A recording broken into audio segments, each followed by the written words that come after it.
को लागू हुए लगभग 10 साल हो चुके हैं, लेकिन अब एक नई रिपोर्ट ने इस पूरी नीति पर फिर से बहस छेड़ दी है। देश की जानी मानी रिसर्च संस्था NCAER ने अपनी एक स्टडी में बिहार से शराबबंदी खत्म करने की सिफारिश की है। रिपोर्ट में कहा गया है कि शराबबंदी से जिन उद्देश्यों को हासिल करना था, उनमें पूरी सफलता नहीं मिली है। NCAER की यह रिपोर्ट पिछले सप्ताह इंडिया पॉलिसी फोरम में पेश की गई। इस स्टडी को अर्थशास्त्रियों की एक टीम ने तैयार किया है, जिसकी अगुवाई रत्ना सहाय ने की है। NCAER की रिपोर्ट के मुताबिक शराबबंदी महिलाओं के खिलाफ अपराध रोकने में सफल नहीं रही। रिपोर्ट में कहा गया है कि शराब की कानूनी बिक्री बंद होने के बाद राज्य में अवैध शराब का कारोबार बढ़ा है। शराब की तस्करी और चोरी छिपे शराब बेचने का कारोबार भी बढ़ा है। इसके साथ ही दूसरे तरह के नशीले पदार्थों और वैकल्पिक नशे का इस्तेमाल भी बढ़ा है। रिपोर्ट के मुताबिक शराब की बिक्री बंद होने से बिहार सरकार को हर साल भारी मात्रा में राजस्व का नुकसान भी हो रहा है। NCAER का अनुमान है कि अगर शराबबंदी हटाकर शराब की बिक्री को नियमों के तहत शुरू किया जाए और उस पर एक्साइज टैक्स लगाया जाए, तो बिहार के राजस्व में 14 से 15% तक की बढ़ोतरी हो सकती है। हालांकि राष्ट्रीय आर्थिक अनुसंधान परिषद की रिपोर्ट में यह भी कहा गया है कि शराब पर बनाई गई रिपोर्ट ओवर रिपोर्टिंग भी हो सकती है। ऐसे में सवाल है कि क्या बिहार में शराबबंदी नीति पर एक बार फिर से विचार करना चाहिए? क्या शराबबंदी पर फिर से विचार होगा?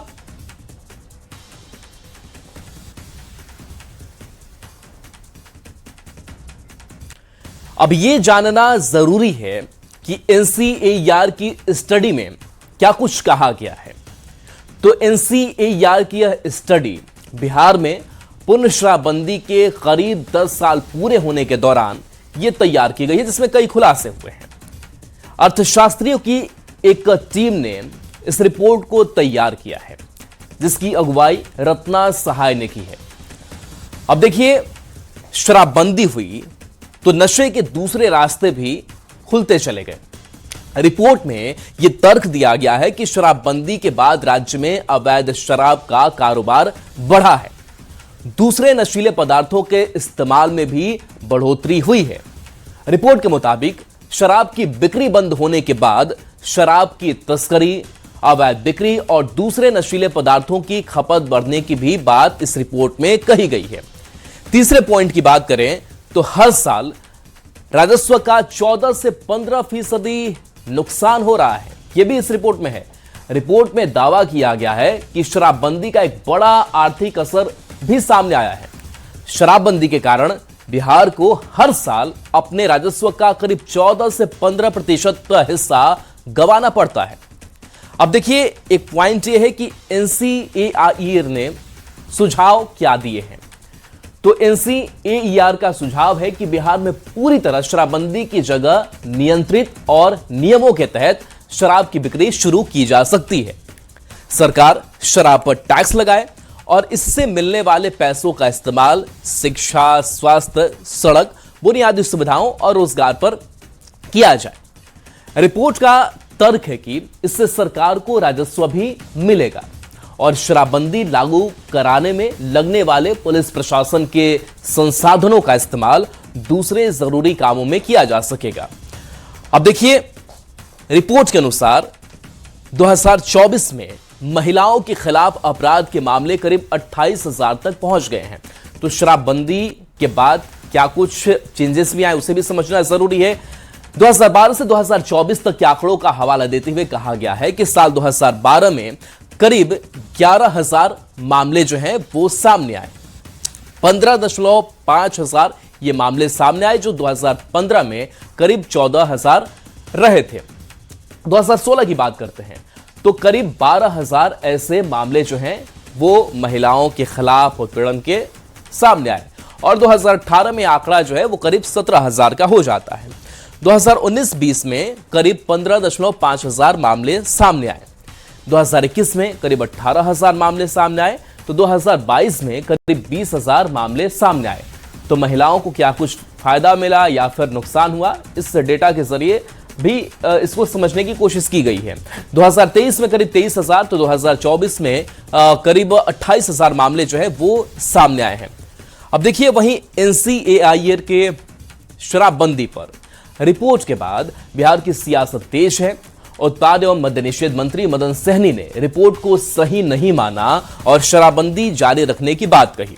वहीं आरजेडी ने इसे विफल बताते हुए भी शराबबंदी लागू रहने की बात कही।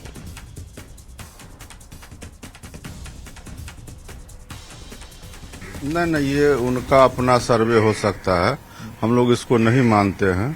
और जिस उद्देश्य से हमारे नेता और पूर्व मुख्यमंत्री आदरणीय श्री नीतीश कुमार जी ने नशाबंदी करने का काम किया, हम लोग समझते हैं कि वो सफल है और इसको और सफल करने के लिए हम लोग का प्रयास जारी है। के तत्कालीन मुख्यमंत्री नीतीश बाबू ने शराबबंदी का कानून लागू कर दिया। लागू तो कर दिया, लेकिन शराब बेचने वाले, शराब का धंधा करने वाले लोगों के साथ फोटो भी खिंचाना शुरू कर दिया। तो उस समय भी मैंने कहा था कि शराबबंदी होनी चाहिए, लेकिन सर्वे कराकर इसका होना चाहिए। इतना जल्दी लिया गया निर्णय यह गलत होगा। और अब सब और अब सूखा का नशा जो है, पूरे बिहार में सूखा नशा से लोग, जो नौजवान, जो देश के भविष्य होते हैं, उनका 20 से 30 वर्ष तक ही आयु रह गई है। वो विभिन्न शोध संस्थानों की रिपोर्ट आई है। बिहार की सरकार इन सभी विषयों पर विचार करती है। शराबबंदी और पूर्ण शराबबंदी का निर्णय बिहार की कैबिनेट का एक संयुक्त निर्णय था। 2016 में जब ये बात निकली तो कैबिनेट और लगभग हर राजनीतिक पार्टी ने इस निर्णय का सपोर्ट किया था। ये एक कलेक्टिव डिसीजन था। बार बार समय समय पे शराबबंदी की समीक्षा होती है। माननीय नीतीश कुमार जी केवल राजनेता के लिए नहीं जाने जाते हैं, बल्कि सामाजिक सुधार के पर्याय रहे हैं। मद्य निषेध, पर्यावरण जैसे, बाल विवाह जैसे महत्वपूर्ण विषय की उन्होंने चिंता की, और यह स्वाभाविक है। अब ऐसे लोग जो मद्य निषेध कानून से अपने आप को असहज महसूस कर रहे हैं, मैं चुनौती के साथ उनको कहता हूं, आंकड़े की बाजीगरी मत करिए। और इस पूरी खबर पर आनंद अमृतराज हमारे साथ न्यूज 18 संवाददाता जुड़े हैं। आनंद, 10 साल पूरे इस शराबबंदी के हुए, कई बदलाव भी सामने आए, लेकिन इन सबके बीच जो NCAIR की तरफ से रिपोर्ट जारी की गई है कि 14 से 15% तक का राजस्व नुकसान होता है, बाकी दूसरे सूखे नशे का इस्तेमाल बढ़ा है। इसके साथ साथ महिलाओं को लेकर भी किस तरीके के अपराध हुए, उसका भी एक डेटा जो है वो सामने आया है। इन सबके बीच क्या माना जाए कि इस शराबबंदी वाले बिहार में कुछ बदलाव होगा, या फिर सरकार कुछ सोचेगी इस पर? क्या कुछ हो सकता है आगे? देखिए राहुल, हमारे साथ बिहार सरकार के राजस्व भूमि सुधार मंत्री दिलीप जायसवाल जी मौजूद हैं। दिलीप जी, NCAIR की रिपोर्ट आपने देखा ही होगा। इस रिपोर्ट में बोला कि जिस उद्देश्य से बिहार में शराबबंदी की शुरुआत की गई थी, वो उद्देश्य पूरा नहीं हो पा रहा है। महिलाओं पे जो अत्याचार रोकने की बात थी, उसमें भी ये जो रिपोर्ट है उसमें बहुत कुछ सवाल खड़े करता है। सूखे नशे का प्रचलन बढ़ता जा रहा है, बिहार को आर्थिक क्षति हो रही है। कैसे देखते हैं 10 साल पूरा होने जा रहा है बिहार में शराबबंदी? देखिए, इस सवाल के जवाब, जो आपके प्रश्न हैं उसके जवाब के पहले हम 2-3 बातें आपको बताना चाहेंगे। पहला तो ये कि आप पूरे देश की अगर स्थिति को देखें तो जहां शराबबंदी नहीं है, जैसे पंजाब में करीब 3% लोग ड्रग्स से, सूखा ये से, ये 2019-20 का रिपोर्ट है। और अगर हरियाणा की बात करें, जो टॉप स्टेट है जहां की सबसे ज्यादा सूखा नशा का उपयोग होता है और ड्रग का सबसे ज्यादा खेप पकड़े जाते हैं या ड्रग का उपयोग वहां किया जाता है, तो उसमें अगर टॉप 5 स्टेट को लें तो उसमें पंजाब है, हरियाणा है, दिल्ली है, सिक्किम है, नागालैंड, मणिपुर, मिजोरम। मैंने ऐसे स्टेट का नाम लिया जहां की शराबबंदी नहीं है, लेकिन फिर भी वहां ड्रग का टॉप 5, टॉप अगर 10 भी लें तब भी जो है बिहार का नाम नहीं आता है। और आज बिहार में जो है मात्र 1% भी हम नहीं पहुंच पाए, अभी भी 0.34% पर ही होंगे सूखा नशा का उपयोग में आबादी के हिसाब से। तो इसका मतलब है कि जो लोग ये साबित करना चाहते हैं कि शराबबंदी के कारण सूखा नशा या ड्रग का उपयोग बढ़ा है, वो लोग झूठे हैं। इस रिपोर्ट में सर एक बात ये भी कही है कि महिलाओं पे जो अत्याचार, पहले इस चीज को स्पष्ट कर लीजिए कि ये जो बार बार परसेप्शन बनाने का प्रयास कर रहा है, विशेष करके जो शराब माफिया ग्रुप है या शराब सेवन वाले लोग जिनको कि शराब बहुत पसंद है, कि शराब बंद हुआ इसीलिए यहां पर नशा का प्रवृत्ति बढ़ा, तो आज भी बिहार उन स्टेट में नहीं है जहां पर कि शराबबंदी नहीं है, फिर भी वो टॉप 5 स्टेट में नहीं है जहां पर कि सूखा नशा का उपयोग सबसे ज्यादा होता है। जो आपके सहयोगी हैं केंद्रीय मंत्री जीतन राम जी, उन्होंने भी शराबबंदी को लेकर सवाल खड़े किए। मैं तो टेक्निकल बात करूंगा ना। आप मान लीजिए कोई बात करते हैं तो आपका वो व्यक्तिगत सोच हो सकता है। अच्छा, आर्थिक हमसे आपने टेक्निकल जवाब चाहा है तो मैं प्रूफ के साथ जवाब दूंगा। तो मेरा प्रूफ के साथ जवाब है कि जहां शराबबंदी नहीं है वहां सबसे ज्यादा सूखा नशा का उपयोग हो रहा है, और वैसे स्टेट का भी नाम हमने बताया। इसमें महिलाओं को लेकर भी जो रिपोर्ट है, अगर इस रिपोर्ट के माने तो इसमें बोला है कि महिलाओं पर भी जितना पहले अत्याचार होता था इसमें बहुत खास परिवर्तन नहीं हुआ है। देखिए, महिलाओं के अत्याचार को बढ़ा और घटा करके दिखाने के लिए शराब बंदी हटा दिया जाए, ये तो बहुत बड़ी साजिश का हमको बू आ रहा है। कहां महिलाओं का अत्याचार? घर में जब कोई पुरुष शराब पीकर जाता है, दारू पीकर जाता है, तो उस समय जब घर के अंदर महिलाओं के ऊपर शोषण होता है, अत्याचार होता है, वो घर के बाहर किसी को सर्वे में दिखाई पड़ने वाला नहीं है। बिल्कुल आपने सही कहा सर। एक और बात है जो इस रिपोर्ट में गया कि बिहार में जो अगर शराबबंदी खत्म होती है तो बिहार के आर्थिक स्थिति में भी काफी बदलाव हो सकता है, इसे कैसे देखते हैं? कोठे पर जाने से भी आर्थिक स्थिति में बदलाव हो सकता है, पैसा का बहुत कमाई होता है।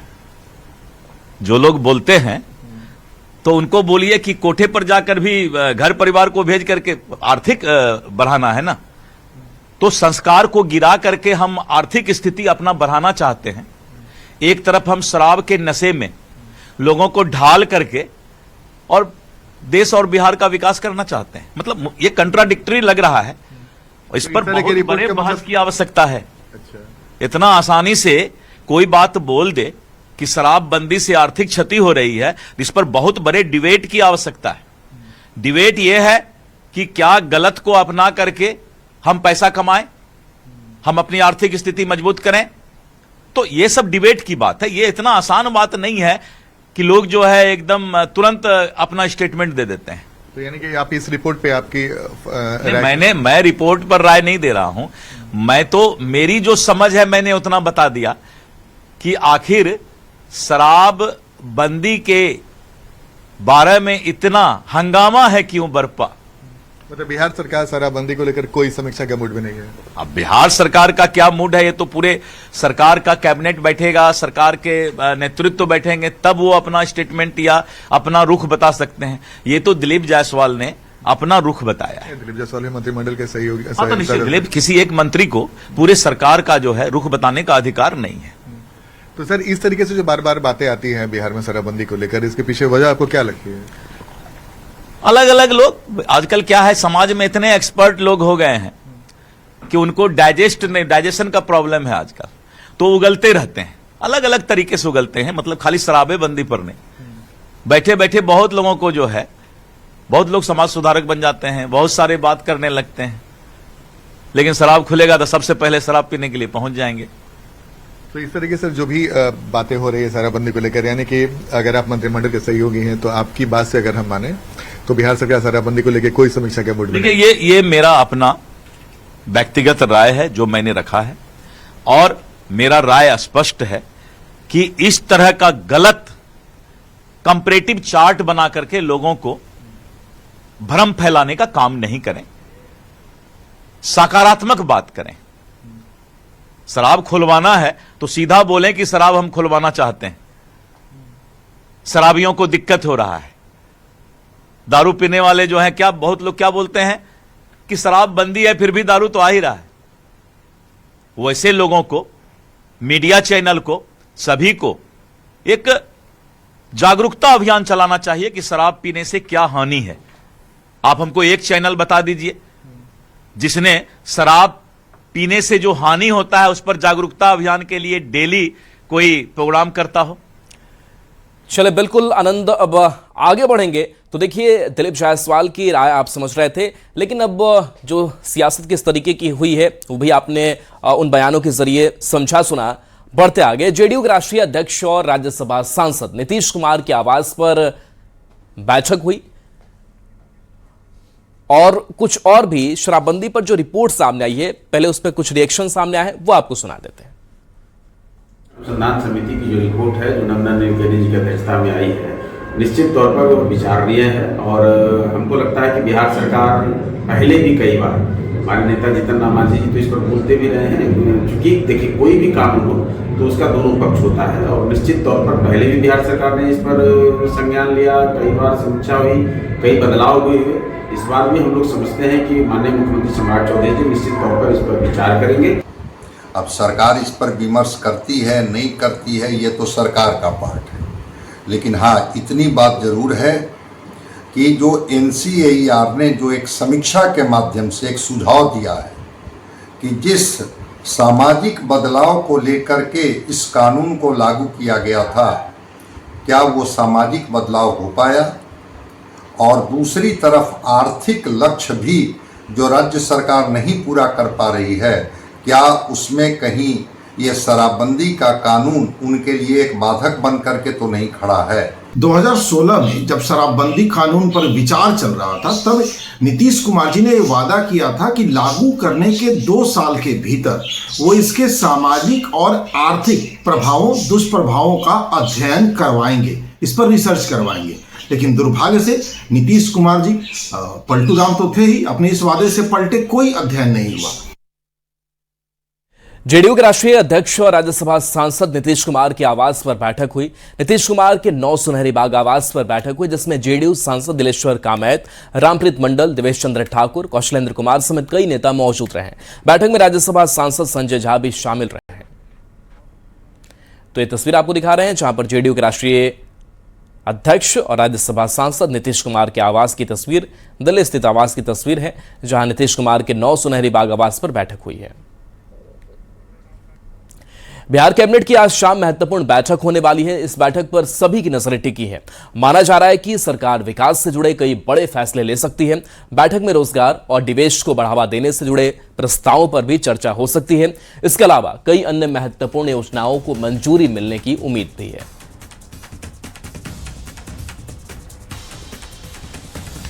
बिहार के मुख्यमंत्री सम्राट चौधरी आज शाम 5 बजे सचिवालय सभागार में अपने कैबिनेट के सहयोगियों के साथ महत्वपूर्ण बैठक करेंगे। जाहिर तौर पे बुधवार को शाम 5 बजे सम्राट चौधरी अपनी कैबिनेट की बैठक करते रहे, लेकिन आज माना जा रहा है कि आज कैबिनेट की बैठक में कई महत्वपूर्ण एजेंडे पर भी मुहर लगेगी। जाहिर तौर पे इस बैठक में मंत्रिमंडल के तमाम जो सहयोगी हैं उनके साथ साथ वरिष्ठ अधिकारी भी मौजूद रहते हैं और इस बैठक में कई महत्वपूर्ण एजेंडे पर मुहर लगने की संभावना, और खासकर जो खबर आ रही है कि युवाओं के रोजगार के साथ साथ बिहार में निवेश को लेकर और फिर बिहार के विकास के लिए कुछ ऐसे महत्वपूर्ण घोषणाएं हो सकती हैं जो बिहार के जनता को सीधे प्रभावित करे। जाहिर तौर पर सम्राट चौधरी जब भी अपनी कैबिनेट की बैठक करते हैं तो उस बैठक में बिहार के विकास से जुड़े हुए कई महत्वपूर्ण फैसले लिए जाते हैं, लेकिन माना जा रहा है कि अब सम्राट चौधरी का सबसे ज्यादा फोकस है कि बिहार में निवेश कैसे हो, बिहार विकसित बिहार कैसे बने, इसके लेके कदम उठाया जाए और जाहिर तौर पे निवेश से कैसे बिहार में ज्यादा से ज्यादा है और बिहार में जो विकास के कार्य है उसमें कैसे गति लाई जाए, इसे लेकर लगातार वो फैसले कर रहे हैं और उम्मीद जताई जा रही है कि आज शाम 5 बजे जब कैबिनेट की बैठक होगी तो इन तमाम मुद्दों को ध्यान में रख के वो फैसला लिया जाएगा और कई महत्वपूर्ण एजेंडे जो बिहार के विकास से सीधे जुड़ाव रखते हैं वैसे फैसले लिए जाने की संभावना है। कैमरामैन दीपक के साथ आनंद अमृतराज, न्यूज 18 नेटवर्क, पटना। मुजफ्फरपुर से बड़ी खबर, जहां बस में भीषण आग लग गई है। शॉर्ट सर्किट से आग की आशंका है। 35 यात्रियों को सुरक्षित निकाला गया है। किसी के घायल होने की खबर नहीं है। फायर ब्रिगेड की टीम ने आग बुझाई है। मोतीपुर NH-27 बर्जी ओवरब्रिज पर यह हादसा हुआ है। तो बड़ी खबर मुजफ्फरपुर से है, जहां बस में भीषण आग की तस्वीर देखिए। शॉर्ट सर्किट से आग की आशंका है। 35 यात्रियों को सुरक्षित निकाला गया है। किसी के घायल होने की खबर नहीं है। फायर ब्रिगेड की टीम ने आग बुझा ली है।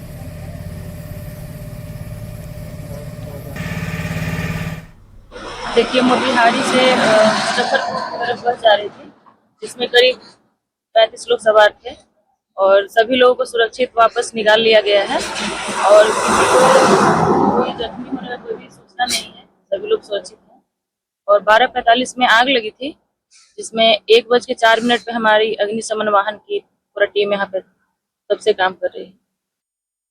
सबसे बड़ी खबर, जहां सिमरी बख्तियारपुर स्टेशन पर ट्रेन में आग लग गई। कोशी एक्सप्रेस के कोच से धुआं उठा। आरपीएफ और फायर टीम ने आग बुझाई। यात्रियों को दूसरे कोच में भेजा गया है। ट्रेन को आगे रवाना किया गया। हादसे में कोई हताहत नहीं है। ब्रेक बाइंडिंग से आग की आशंका है।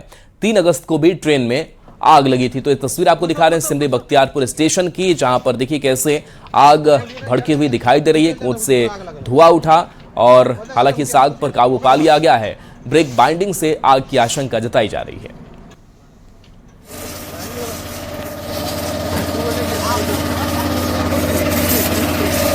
तो ये तस्वीर जरा देखिए कैसे ये कोसी एक्सप्रेस के कोच से धुआं उठा।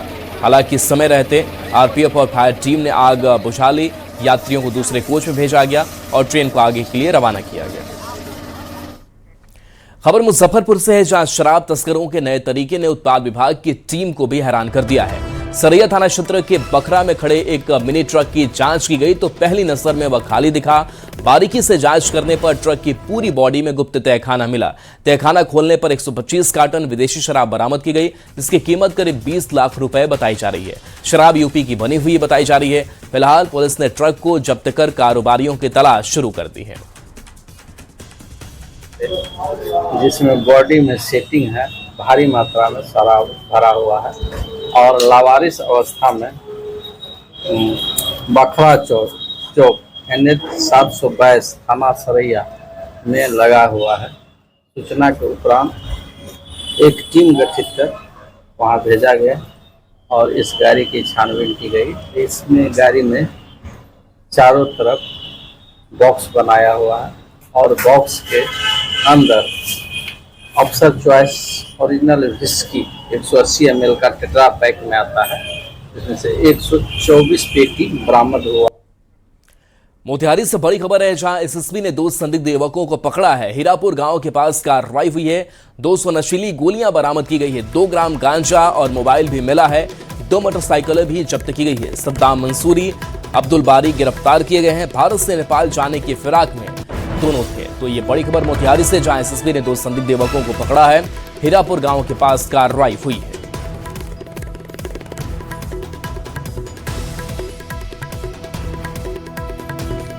खबर मोतिहारी से है, जहां अरेराज प्रखंड के बलहा विद्यालय में कुर्सी पर खर्राटे मारते एक शिक्षक का वीडियो सोशल मीडिया पर तेजी से वायरल हो रहा है।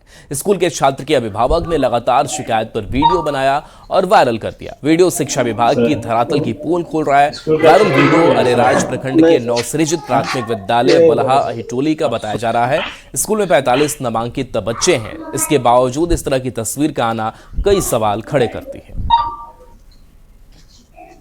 सर, स्कूल का छुट्टी हो गया सर? नहीं सर, छुट्टी नहीं हुआ है सर। न्यूज़ 18 पर खबरें आपके लिए लगातार जारी हैं।